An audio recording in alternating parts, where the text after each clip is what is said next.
ختم نبوت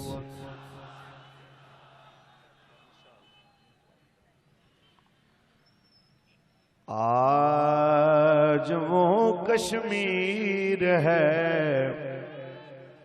محکوم مجبور و فقیر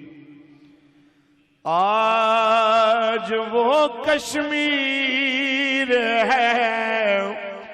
محکوم مجبور و فقیر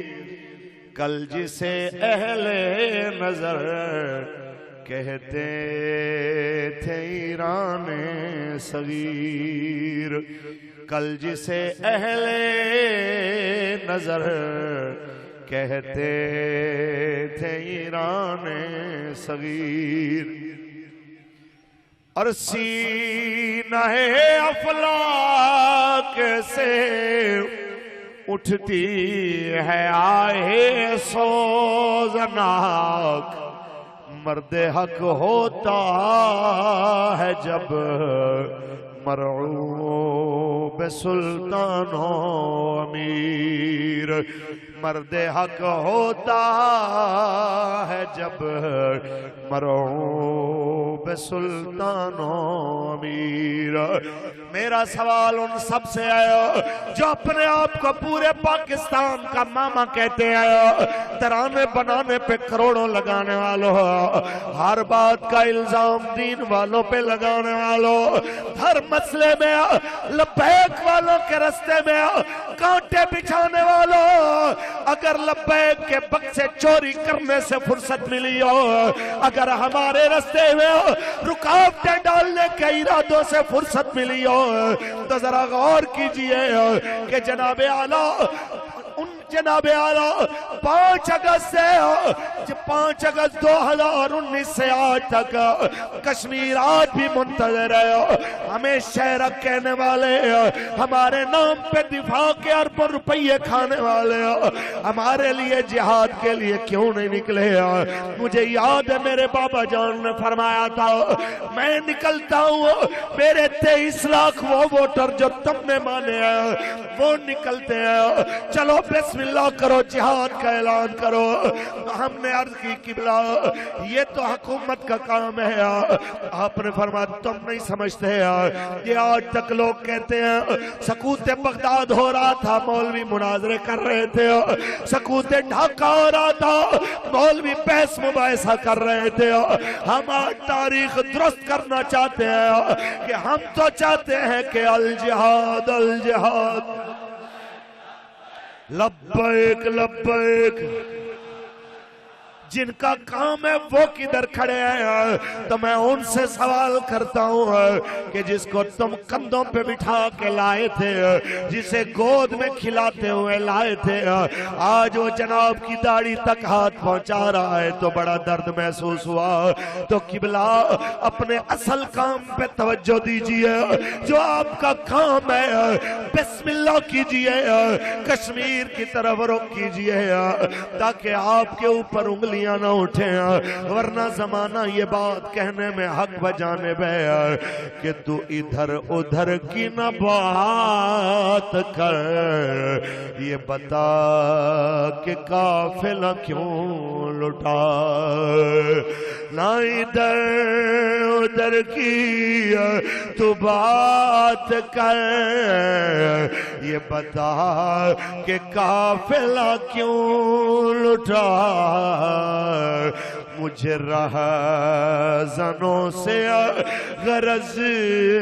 نہیں تیری رہبری کا سوال ہے ساری زندگی کفر کے آگے چمچگیری کرتے ہوئے کیا آپ نے یہ نہیں دیکھا کہ کل تک سب سے پہلے پاکستان کا نعرہ لگانے والا آج اس دنیا سے ایسے جناب اعلیٰ چلا گیا کہ کوئی اس کے لیے افسردہ نہیں ہے کوئی آنکھ اس کے لیے اشکبار نہیں ہے کیونکہ 1400 سالہ تاریخ میں کسی سپہ سالار نے قوم کی بیٹی کو بیچا نہیں ہے یہ لعنت بھی اپنے کھاتے میں ڈال کے مشرف چلا گیا لیکن آج پاکستان کی نہ اکانومی بچی نہ پاکستان کی سیکیورٹی بچی بچی نہ پاکستان کی عدلیہ بچی، ہر بات میں دین والوں کو گھسیٹنے والوں، ہم تمہیں اتنا کہنا چاہتے ہیں، تم نے اربوں روپے پاکستان کی سیکیورٹی پہ لگائے، آج پولیس لین کی مسجد میں بھی سیکیورٹی میسر نہیں ہے، تم نے اربوں روپے پاکستان کی جوڈیشری پہ لگائے، آج پوری دنیا میں اپنی جوڈیشری کی اوقات اور اس کے نمبر کو چیک کرو اور اپنی سیکیورٹی کے نمبر کو چیک کرو، تم نے اربوں روپے سیاستدانوں منسٹروں کو دیے، تم نے اربوں روپے انتظامی امور کے اوپر لگائے، آج پوری دنیا میں ان کا گراف چیک کرو، تم نے 1 روپیہ مسجد مدرسے پہ نہیں لگایا، آج بھی پوری دنیا میں سب سے زیادہ حافظ و قاری و عالم پیدا کرنے والا ملک پاکستان ہے، جنہیں تم نے سرکاری طور پہ 1% بجٹ نہ دیا، وہ اپنی ڈیوٹی کو ڈیوٹی سمجھتے رہے، جب ملک میں مشکل وقت آیا وہ پھر بھی میدان میں نکلے کہ الجہاد الجہاد، لبیک لبیک۔ بس میں اتنا کہنا چاہتا ہوں، اپنے گریبان میں جھانکو، ہمارے بابا جی کہتے تھے ساڑھے گاٹے نہ لگو، اپنے گریبانوں میں جھانکو کہ توڑا کم کسی کر دے کے پہ ہو، کس طرف جا رہے ہو۔ بس جناب اعلیٰ شہاب جعفری دے شیر نو بارے دیگر پڑھ کے میں گل ختم کر دا جاؤں کہ نہ ادھر ادھر کی تو بات کر، یہ بتا کہ قافلہ کیوں لٹا، نہ ادھر ادھر کی تو بات کر، یہ بتا کہ قافلہ کیوں لٹا، مجھے رہزنوں سے غرض نہیں، تیری رہبری کا سوال ہے۔ اور باقی رہی بات کشمیر کی، انشاءاللہ وہ حضور کے دین اور جہاد کی برکت سے بہت جلد آزاد ہوگا۔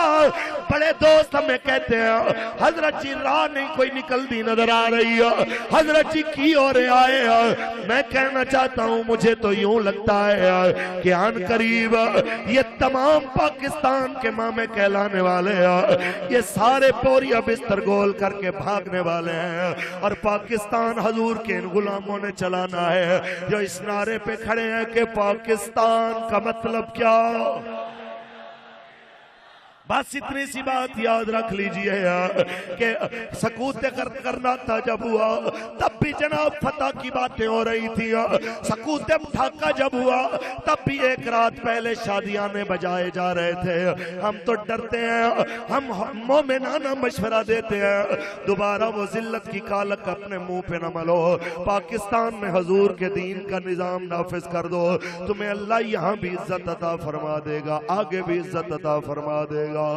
کشمیریوں سے رشتہ کیا اور پاکستان کا مطلب کیا؟